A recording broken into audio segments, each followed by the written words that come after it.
In this video, I'm going to show you how to fix SmartLife app not working. First, to resolve this issue, we will first head over to our device settings.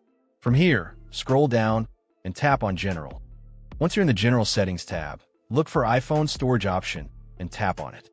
Over here, you can either search for the app or you can scroll down and look for it. Then tap on the app. On the next screen, you need to tap on the Offload app option. A confirmation pop-up will come up. Now tap on the Offload app option here. It'll take a bit for processing, and then a reinstall button will show up. Simply tap on it to reinstall the app. This should resolve the issue, but if it doesn't, then you need to check if the app is running an older version. Head over to App Store. From here, double tap on this search icon in the bottom right corner, and then search for the app. Once the app comes up in the search result, and if you see this update button right next to the app, simply tap on it to make sure you're running the latest version of the app. However, if you continue to encounter this issue, then you will need to completely reinstall the app, which usually resolves the problem. Head over to this screen the way we did before.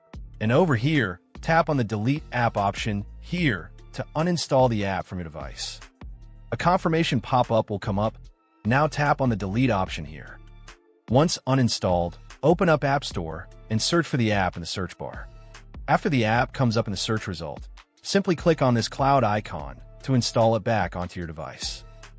Hopefully, this resolves the issue. If it does, consider sending a super thanks to support our channel. And also don't forget to hit the subscribe button. We'll see you in the next video.